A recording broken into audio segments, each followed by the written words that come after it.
ውድ ተመልካቾቻችን ከመርሃ ግብራችን ተመልሰናል። በዝግጅቶቻችን እየተማራችሁ እየተደሰታችሁም እንደሆነ ተስፋ እናደርጋለን። አሁን ወደ መጨረሻው ዝግጅታችን እያለፍን ነው የምንገኘው። የመጨረሻው መርሃ ግብራችን ዕቅበተ እምነት ነው። በዚህ አምድ ስር እንግዲህ እስካሁን ድረስ በነገረ ክርስቶስ፣ በነገረ ማርያም፣ በነገረ ቅዱሳን ከሊቃውንት አባቶች ጋር ሰፊ ውይይት የሚደረግበት መርሃ ግብር ነው። ባለፈው ሳምንት ዝግጅታችንም እንግዲህ ቅባትና ጸጋን የተመለከተ መርሃ ግብር ወደ እናንተ አድርሰናል። አባቶቻችን እንደሚሉት እንግዲህ ነገርን ከስሩ ውሃን ከጥሩ ይላሉና ተዋህዶ ማለት ምን ማለት ነው የሚለውን ሰፊ ትንታኔ በመስጠት ብዙ ዕውቀትን ገኝተናል። አሁንም ቀጣዩን ክፍል ዛሬ ይዘን ቀርበናል። እሱን እንከታተላለን። እኔ ከወዲሁ እሰናበታለሁ። በመርሃ ግብራችን ላይ ሐሳብ አስተያየት ካላችሁ ስልክ በመደወል ወይም ደግሞ በአካል በመቅረብ ልታደርሱን ትችላላችሁ። ይህ መርሃ ግብራችንም ያመለጣችሁ በፌስቡክ አድራሻችን እንዲሁም ደግሞ በዩቲዩብ ላይ ታገኙታላችሁ። እኔ ከወዲሁ እሰናበታለሁ። መርሃ ግብሩ ይቀጥላል። ሰላም እግዚአብሔር ከሁላችን ጋር ይሁን።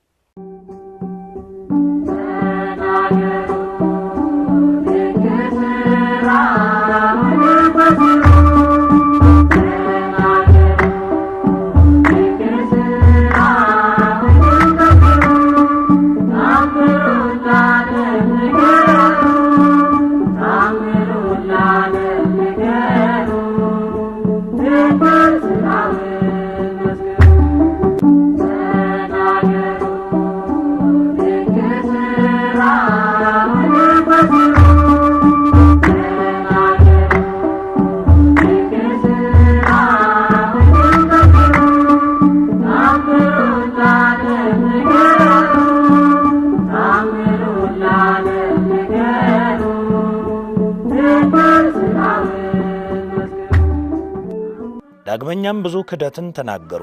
እነዚያ ብቻ ክደው የቀሩ አይደለም፣ በክፋታቸው ለሌላው እንቅፋት የሚሆን ክደትን ጽፈው እየኖሩ እንጂ ሰውን ያስቱ ዘንድ አምላካዊ ትምህርትን ያይደለ ሰይጣናዊ ድርሰትን ደረሱ ብሎ እንደተናገረ አትናቴዎስ በሃይማኖተ አበው በየዘመናቱ የተነሱት የቅባትና ጸጋ አራማጆች ቀደምት አበው ነቢያት፣ ማዕከላውያን አበው ሐዋርያት፣ ዳህራውያን አበው ሊቃውንት እንደ አንድ ቃል ተናጋሪ እንደ አንድ ልብ መካሪ ሆነው የተናገሩትን ምስጢር አጣመው በመረዳት ራሳቸው ስተው ሌሎችን ለማሳት እየተጣደፉ ይገኛሉ።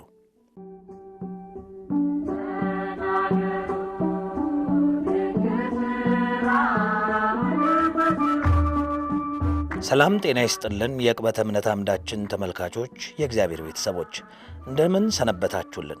ባሳለፍነው ሳምንት በክፍል 1 የቅባትና ጸጋ መርሃ ግብራችን መነሻ የሚሆነንን ጉዳይ አነሳስተን በሊቃውንቱ ምላሽ አገኘን። በዚህም መሰረት ተዋህዶ ማለት ምን ማለት እንደሆነ፣ ተዋህዶ በቅዱስ መጽሐፍ እንዴት እንደተገለጸ በጥሩ ሁኔታ አየን። ዛሬ ደግሞ በክፍል 2 መርሃ ግብራችን አዳዲስ ጉዳዮችን እንዳስሳለን። ቆይታችሁን ከእኛ ጋር በማድረግ መንፈሳዊ ዋጋ የምታተርፉበትን መንገድ እንድትማሩ እንጋብዛችኋለን። ሰላም።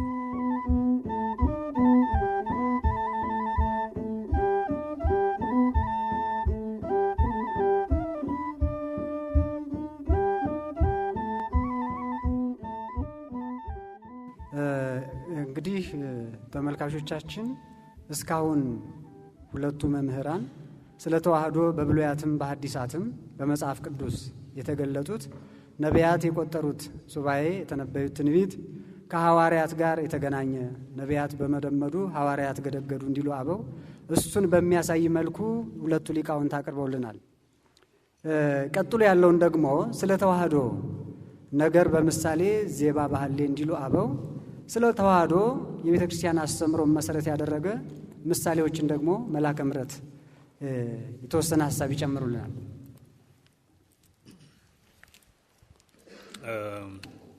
ስለ ነገረ ተዋህዶ ሁለቱም ሊቃውንት በሚገባ መጽሐፍ ቅዱሳዊ ማስረጃዎች በመጣቀስ ነው የነገሩንና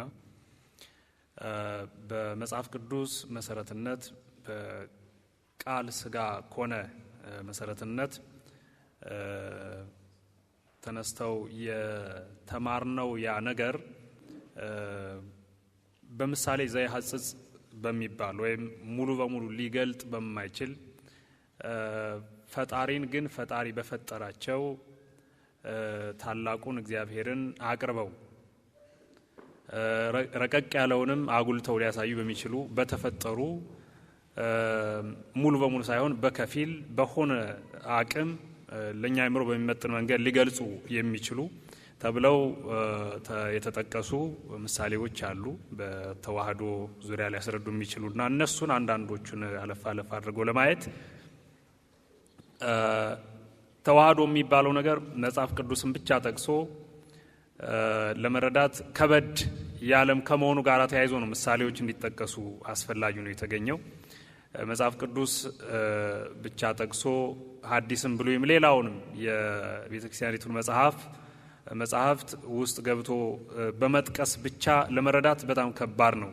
ከባድም ስለሆነ ተዋህዶ የሚለው ለኛ ስለከበደ ብቻ ሳይሆን በራሱ ከባድ ስለሆነ ያን ከባድ ነገር ግን ከባድ ቢሆንም ሳናውቀው ሳንረዳው መቅረት ደግሞ ሌላ ከባድነት ስለሆነ በሚል የተቀመጡ አንዳንድ ምሳሌዎች አሉ።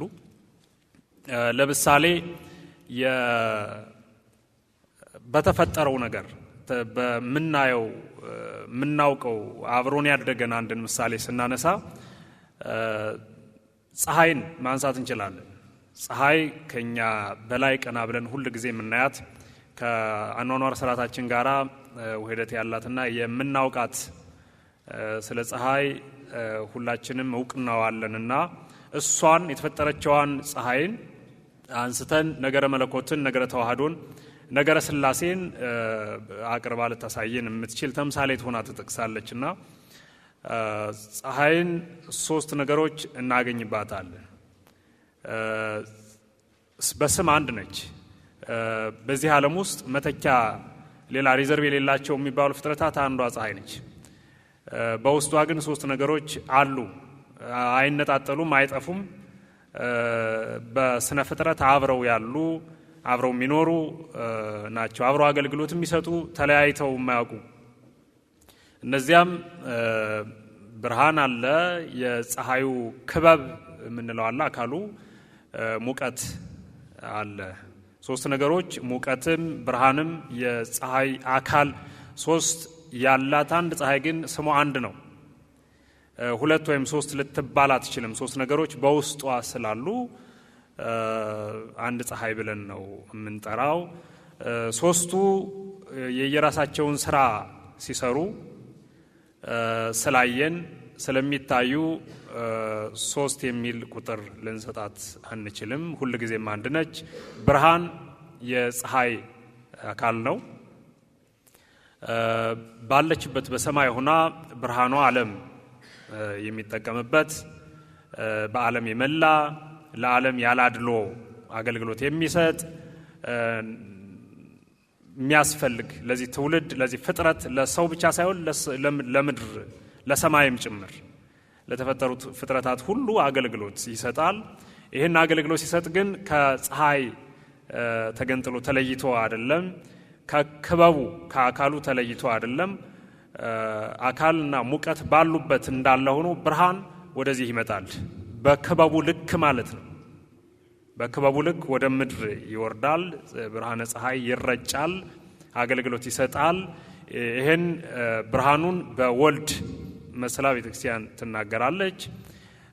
ሙቀቱን በመንፈስ ቅዱስ መስላ ትናገራለች፣ ወይም የመንፈስ ቅዱስ ምሳሌ ሆኖ ተነግሯል። አካሉ የአብ ምሳሌ ሆኖ ነው የተነገረው።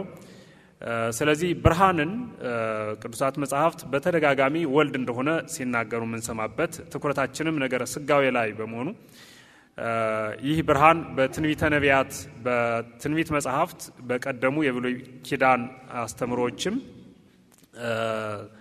በምኞት ሲገለጥ ነቢዩ ዳዊት ይህ ብርሃን እጅግ አስፈላጊ መሆኑን በድቅድቅ ጨለማ ለሚኖር ሕዝብ ጠቃሚነቱ አጠያቂ ያለ መሆኑን ስለሚያውቅ ፈኑ ብርሃነከ ወጽድቀከ እያለ ብርሃንን ላክልን በማለት ትንቢት እየተናገረ በጨለማ ውስጥ ያለ መሆኑን ጭምር እየገለጠ ጨለማ ውስጥ ላለ ሰው ነው ብርሃን የሚያስፈልገው። ጨለማ ውስጥ ያለ መሆኑን የሚያረጋግጠው ብርሃን ላክልን በሚል የሚል ንግግሩ ነው። ስለዚህ በኃጢአት ጨለማ በክህደት ጨለማ ውስጥ ለሚኖር ሁሉ ያ ብርሃን እንደሚያስፈልግ በማመን ትንቢት ሲናገር እንሰማለን። ያ ብርሃን ማን ነው ስንል ታላቁ የቤተክርስቲያን ሊቅ ቅዱስ ኤፍሬም በውዳሴ ማርያም ድርሰቱ ብርሃን ዘበአማን ዘያበርህ ለኩሉ ሰብ ለእለ ይነብሩ ውስተ ዓለም ነው የሚለው። በዚህ ዓለም ለሚኖሩ በጨለማ ለሚኖሩ ሁሉ ሊያበራ የሚችል ዘበአማን እውነተኛ ብርሃን። እውነተኛ ብርሃን በማለት የማይጠፋ ፀሐይ በ24 ሰዓት ውስጥ የማትታይበት አካባቢ አለ፣ የማትታይበት ሁኔታ አለ። እውነተኛ በማለት ሁሉ ጊዜ የሚያበራ ብርሃን ዘበአማን እውነተኛ ብርሃን በማለት ያ በትንቢት ለዚህ ትውልድ እንደሚያስፈልግ በምኞት የተገለጠ በተግባር ግን መጥቶ ታይቶ ተጨብጦ ተዳሶ ይህ ብርሃን የሚጨበጥ ብርሃን ነው። ይህ ብርሃን የሚዳሰስ ብርሃን ነው። ይህ ብርሃን በእያንዳንዳችን ውስጥ የሚኖር ብርሃን ነው።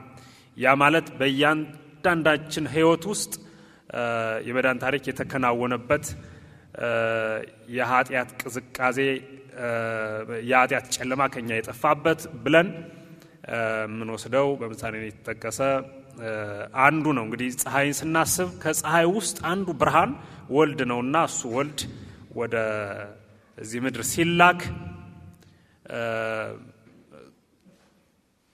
ከአካል ሳይገነጠል ሳይለይ አንድ እንደሆነ ነው የሚያሳየው። ሙቀቱ እና አካሉ ሶስቱም እንግዲህ ነገረ ሥላሴን ነገረ ተዋህዶን ባጭሩ ሊያስረዱ በሚችሉ መንገድ አንድ በምትባል ፀሐይ ውስጥ ያሉ መሆናቸውን ለማሳየት ነው። ከፀሐይ ጋር ባለው ተምሳሌታዊ አገላለጥ ሊቃውንቱ የሚጨምሩበት ሆኖ ሌላ አንድ ምሳሌ ለመጀመሪያ ያክል እንደዚሁ ምሳሌ ዘይሐጽጽ በሚል ነው የምናየው። አሁንም እግዚአብሔርን ነገረ ሥላሴን ነገረ ተዋህዶ ሙሉ በሙሉ ሳይሆን በከፊል በአጭር በቅርብ ሊገልጽ ይችላል በሚባል ሁኔታ ማለት ነው። ሰውን ራሱን መውሰድ እንችላለን። እኛ በውስጣችን ያሉ በቁጥር ብዙ የሆኑ ነገሮች ያሉን ሲሆን ግን አንድ ሰው ነው የምንባለው። ሰው ነፍስ አለችው። በውስጡ ነፍስ ህያዊት፣ ለባዊት፣ ነባቢት ተብላ የራሷ ባህሪያት ያሏት ናት። ሰው ግን በአንድ ሰው እስትንፋስ አለው፣ ቃል አለው፣ አካል አለው። ልብ፣ ቃል፣ እስትንፋስ ማለት ነው። ልብ የሌለው እስትንፋስ የሌለው ቃል የሌለው ሰው የለም። ከሁለቱ አንዱ ከጎደለ ሰው ሊሆን አይችልም። አስከሬን ነው ሊሆን የሚችለው። ስለዚህ ሶስቱ በአንድ ተካተው ተሟልተው ያሉት ሰው ተብሎ በአንድ ስም ይጠራል። ይሄም ነገረ ሥላሴን ነው የሚያስታውሰው፣ የነገረ ተዋህዶን ነው የሚገልጥልን። ልብን ለአብ ተምሳሌት ተደርጎ ተጠቅሷል። እስትንፋስ የመንፈስ ቅዱስ፣ ቃል የወልደ ማርያም ምሳሌ ሆኖ ነው የተጠቀሰው። ቃል ሥጋ ኮነ የሚለውም በመጽሐፍ ቅዱስ ይህንኑ ነው። ያ ቃል የማይታይ ቃል፣ የማይጨበጥ ቃል፣ ነገር ግን ያለ ቃል፣ ሳይኖር ያልነበረ ቃል፣ ዘላለማዊ ቃል፣ ዓለም የተፈጠረበት ዓለምን የፈጠረ ቃል፣ ፈጣሪ የሆነ ቃል ሥጋ ሆነ።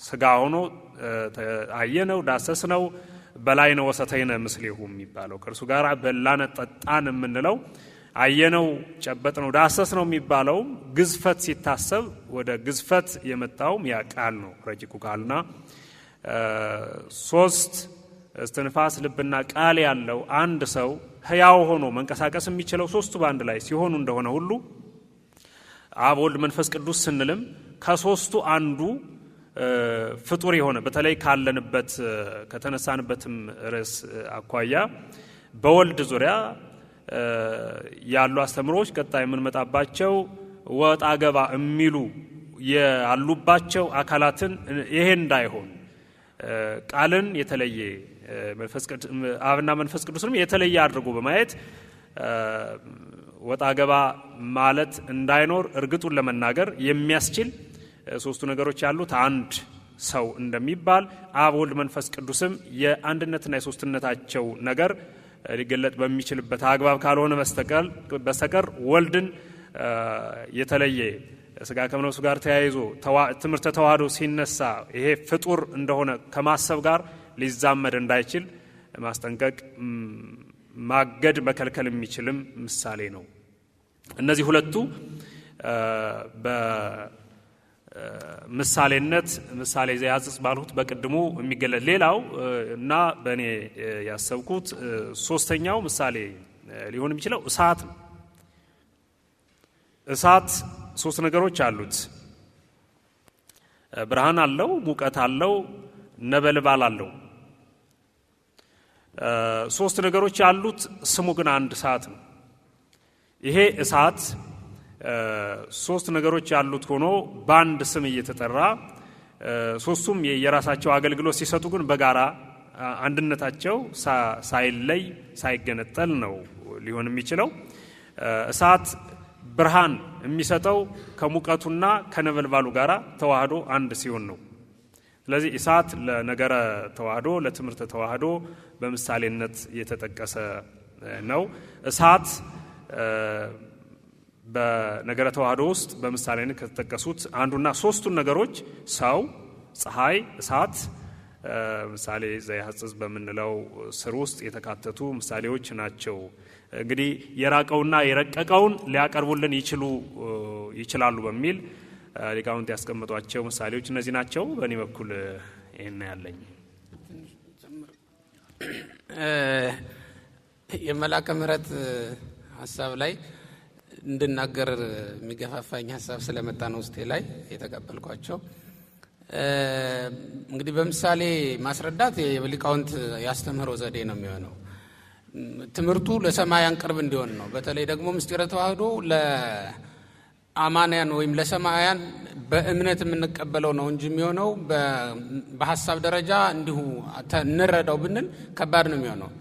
ስለዚህ ምሳሌዎቹ መሳቢያ ገመዶች ናቸው፣ ወደኛ ለማቅረብ የምንጠቀምባቸው ዘዴዎች ናቸው ማለት ነው። በዚያ መልኩ ሊታይ ይገባል። ቅድም መላከ ምሕረት እንዳሉት ሕጸጽ ግን አለበት። እሱን ነው የምናየው። ግን አሁን ባነሷቸው ምሳሌዎች ውስጥ ተዋህዶተ ሥላሴንና ተዋህዶተ መለኮት ምስለ ትስብእትን ሊያሳዩ የሚችሉ ነገሮች ናቸው። ተዋህዶተ ሥላሴ የምንለው የሥላሴ የባህሪ አንድነት የምንለው ማለት ነው። እሱ ለዚህ ለተዋህዶተ መለኮት ራሱን የቻለ ማሳያ መንገድ አለው። ይሄ ማለት ምንድን ነው? አሁን ያነሷቸው ለምሳሌ የፀሐይን ብንወስድ በብርሃኑ ወልድ በክበቡ አብ በብርሃኑ ወልድ በሙቀቱ ደግሞ መንፈስ ቅዱስ ተመስሏል። አለመለያየትን ወደ ምድር ከመምጣት ጋራ አብሮ ሊገልጽ የሚችል ነው። ቅድም እንዳስረዱን ማለት ነው። ከክበቡ አይለይም። ሙቀቱና ብርሃኑ ወደ ዓለም ይመጣና ዓለምን ይጎበኛል። ነገር ግን ከክበቡ ተለይቶ አይደለም ነው የሚመጣው። እሱ በዋናነት የሚያሳየው እሱን ነው። መምጣት ሙቀትንና ብርሃንን ያገናኛቸዋል። ወደ ዓለም መምጣት ለሙቀትና ለብርሃን የተሰጠ ግብር ነው፣ ወይም የምናውቀው የሙቀትና የብርሃን ግብር ነው። ግን የሚለያያቸው ደግሞ ጉዳይ አለ። ሁለቱም መጡ ብንልም የሚለያዩበት መንገድ ደግሞ አለ። ብርሃን ተዋህዶ ይስማማዋል፣ ከአይን ብሌን ጋር ይዋሃዳል። ከጠባቧ የአይን ብሌን ጋር ተዋህዶ በዓለም ይመላል። አይንን በዓለም ምሉ እንድትሆን ያደርጋታል። ሰፊውን በዓለም የመላውን ብርሃን ደግሞ በጠባቧ የአይን ብሌን ውስጥ እንዲወሰን ያደርገዋል። ሙቀት የሁሉ ነገር የለው፣ ግብር አይስማም፣ አይመቸውም ግብሩ። አያችሁት? የሙቀት ግብር ለዚህ ለተዋህዶም አይመችም። በዚያውም ላይ መጥበብ መስፋት የሚችል ነገር አይደለም። በሙቀቱ መንፈስ ቅዱስ የተመሰለውም ለዚህ ነው። በብርሃኑ ወልድ ሰለስቱ ምዕትን በቅዳሴያቸው ይህንን ምሳሌ ተጠቅመውበታል። አባ ሕርያቆስም እንዲሁ በመለያየት ባይሆንም አብ ፀሐይ፣ ወልድ ፀሐይ፣ መንፈስ ቅዱስ ፀሐይ በማለት በቅዳሴ ማርያም ላይ እንዲሁ ያነሰዋል። ሊቃውንቱ ሁሉ ይህን ይጠቃቅሱታል። ቅዱስ ጴጥሮስም ለቀሌምንጦስ ጽፎ ሲሰጠው በቀሌምንጦስ መጽሐፍ ላይ ይህንን ምሳሌ ተጠቅሞበታል። የተጠቀሙበት መንገድ ግን በዚህ ሁኔታ ምስጢረ ተዋህዶን የሚገልጽላቸው ስለሆነ ነው። አሁን ብርሃኑ ከክበቡ ፈጽሞ ሊለይ የሚችል ነገር አይደለም። ከክበቡ ላፍታም እንኳን የተለየበት ጊዜ የለም። ግን ወደ ዓለም ይመጣል። እዚህ ዓለም ላይ ላለን ሰዎችም ብርሃንን ይሰጣል፣ ከአይናችን ብሌን ጋርም ይዋሃዳል። ወልድም ከአባቱ ጋር ለቅጽበት ያክል እንኳን የተለየበት ጊዜ የለውም። እንዲያውም ሊቃውንቱ ቅዱስ ያሬድም በዜማው አባ ሕርያቆስን በቅዳሴ እንዘ ይትፈለጥ መጽናቡ ነው የሚለው። ጸነስኪዮ ከአባቱ እሪና ሳይለይ ከአባቱ አንድነት ሳይለይ ከመንበር ኪሩባዊ ሳይታጣ እዚያ የለም እዚህ መጥቷል ሳይሉት እዚህ ነው ያለ እዚያ የለም ሳይሉት እንዲህ ሁሉ መባል ሳይኖርበት በማህፀንሽ ተጸነሰ ግን እዚያ መታጣት የለበትም ብሎ ነው የሚገልጸው። ከብርሃን ጋር ያመሳሰለውም ከዚህ የተነሳ ነው። ተዋህዶውን ደግሞ በደንብ ተመልከቱት። የሚገልጽበት መንገድ የፀሐይ ብርሃን ዓለምን የመላ እንዲህ እንደምናየው መድረሻው አይታወቅም፣ ግን በጠባቧ የዓይናችን ብሌን ይዋሃዳል። ከፍለን አይደለም እንዋሃደው። አሁን እያንዳንዳችን ተዋህደናል። እኔ ግማሹን መላከ ምሕረት ደግሞ ጥቂቱን ሌላው ደግሞ ጥቂቱን አይደለም የተዋሃደ ነው። እንዲሁ የፀሐይን ብርሃን የዓይናችን ብሌን ተዋህዶ ጠባብ ናት። እሷን ራሱን ብሎ ያደርጋታል። መለኮትም ከስጋ ጋር በተዋሃደ ጊዜ ጠባቡን ስጋን በዓለም ብሎ አድርጎታል። እንዲያውም በሰማይም በምድርም ያለ አድርጎታል። እንዲያውም አንድ ቀን ያለ መጋቢ ሃይማኖት ያግዙኛል ብዬ አስባለሁ። አዳም ወሔዋን ዘአበዊሆሙ ቤተ የሚል ቀን ነበረ። ይመሉ ምድረ ወሰማያት አዳም ወሔዋን ዘአበዊሆሙ ቤተ እመይወልዱ ክሌተ ማርያምሰ ዘኮነት ቅድስተ ቅዱሳን በረከተ ወሊዳ ዋህደ ወተወሊዳ አተ መላት ምድረ ወሰማያት ይላል። አዳምና ሔዋን መንታውን ለ5000 ዓመት ቢወልዱ ሰማይ ምድሩን መሙላት አቃታቸው። እንኳን ሰማዩ ምድሩን አልሞሉትም። መንታ ወልደው ማለት ነው። ማርያም ግን አንድ ሁና ተወልዳ አንድ ልጅ ወልዳ ሰማዩና ምድሩን ሞላችሁ ይላል ባለግ። በዚህ መንገድ ነው ምስጢረ ተዋህዶ እንትኑ ይሄ ከብርሃን ጋር ያገናኘው እሱ ነው። ጠባብ ናት የዓይን ብሌን ግን በብርሃን ትሞላለች ዓለም። ስጋም አጭር ቁመት ጠባብ ደረት ነው ያለው። መጠነ ብእሲን ስንመለከተው 3 ክንድ ከስንዝር ነው። እሱም ሲመጣ መለኮት በአምጣነ ብእሲ ነው በመጠነ ብእሲ ነው የተገለጸው። ነገር ግን ምላቱን ስፋቱን ሳይለቅም ከአባቱ አለመለየት አንድ ነገር፣ በዓለም መሙላት ደግሞ ሌላ ሁለተኛ ነገር። ያውም ራሱ ብቻ አይደለም የመላው ስጋንም ምሉ እንዲሆን አደረገው። የዓይናችን ብሌን መላ ብለንል መለኮትም ስጋን ምሉ እንዲሆን አደረገው በዓለም። ለዚህ ነው ባለቅኔው ሰማይና ምድሩ ሞላችኋል። አንድ ነው የወለደችው ግን በሰማይም በምድርም ያለ ሆነ። ቅዱስ ያሬድ ይሄንን ቅኔ እንደው በደንብ ሊገልጸው የሚችለው የቅዱስ ያሬድ ድርሰት ነው። በአንቀጸ ብርሃን ድርሰቱ ላይ የተናገረው ምንድነው የሚለው? መላእክት መጡና በበረት ሊያመሰግኑት በርከክ ብለው ሊሰግዱለት ፈለጉ። እዚህ በበረት ራቁቱን የተኛ ሕፃን ያሉ፣ ከፍ ብለው ደግሞ በሰማይ ማንም ሊያየው በማይደፍረው የክብሩ መጋረጃ ተጋርዶ ደግሞ ያዩታል። ሐሰስጎ በሰማይ ወበየ ረከበጎ ነው የሚለው። በሰማይም ፈለጉት አገኙት፣ እዚህም ደግሞ ዝቅ ብለው ሲመለከቱ ያገኙታል። ገርሟቸው ሁለቱን የሚያስተባብር ምስጋና ሲፈልጉ በሉቃስ ወንጌል ምዕራፍ 2 ቁጥር 8 ላይ የተቀመጠውን ቃል አገኙ። ምን አሉ? ስብሐት ለእግዚአብሔር በሰማያት ወሰላም በምድር ስምረቱ ለሰ። በዚያ ላለው ስብሐት ለእግዚአብሔር በሰማይ ምስጋና ይገባል አሉ። በምድርም ሰው ሆኗልና እርቅ ተፈጽሟልና በምድርም ለሱ ምስጋና ይገባል አሉ። እዚህም አለ እዚያም አለ። ምን ያድርጉት? እዚህ ያለው እዚያ ካለው የተለየ አይደለም። የፀሐይ ብርሃን ከክበቡ ላይ ያለው እዚህ እኛ ዓይን ብሌን ጋር ከተዋሃደው የተለየ እንዳልሆነ ሁሉ እዚያ በሰማይ በኪሩባዊ ዙፋን ላይ የተቀመጠው በማርያም እቅፍ ላይ ከተቀመጠው ጋር የተለያየ አይደለም፣ አንድ ነው። ተዋህዶ ይህንን አድርጋለች።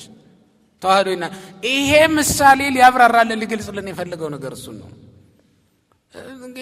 እንትኑ ራሱ የነፍስ ራሱ የሚገርም እኮ ምስጢር ነው። በእውነት የሚገርም ምሳሌ ነው ያለ። ምሳሌውን ራሱ አሁን ያነሱት ምሳሌ በጣም የሚገርም እኮ ነው። ልብ ቃል እስትንፋስ አላት። በልብነቷ በቃልነቷ ደግሞ ወልድ፣ በእስትንፋሷ መንፈስ ቅዱስ ይመሰላል ብለን በምስጢረ ሥላሴ ትምህርታችን እናውቀዋለን። ይሄ ተዋህዶተ ሥላሴን ይገልጣል። በእርግጥ ከአንዲት ነፍስ የተገኙ ስለሆኑ እነዚህ ሁሉ ማለት ነው። የአንዲት ነፍስ ባህሪያት ስለሆኑ እነዚህ ሁሉ። ታዲያ ምን ማለት ነው? ወደ ምስጢረ ሥጋዌ ስናመጣው በቃልነቷ ነው ወልድን የገለጽ ነው። በቃልነቷ ምክንያቱም ከአንደበታችን ጋር መዋሃድ የሚስማማው ለቃል ስለሆነ ነው።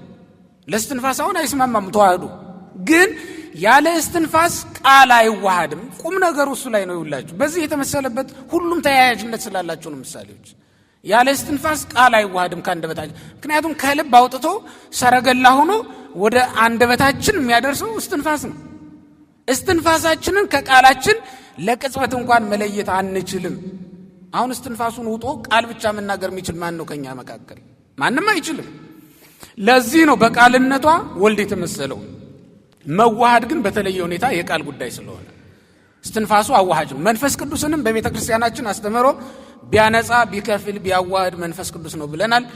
በቅዱስ ወንጌልም እንዲህ ተብሎ ስለሱ ተጻፈ።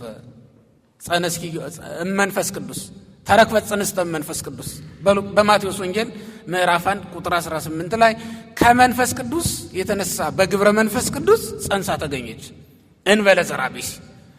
ዘራቢሲ ነው የእኛን እናትና አባቶች የሚያጸንስ የሚያስወልድ ዘራቢሲ።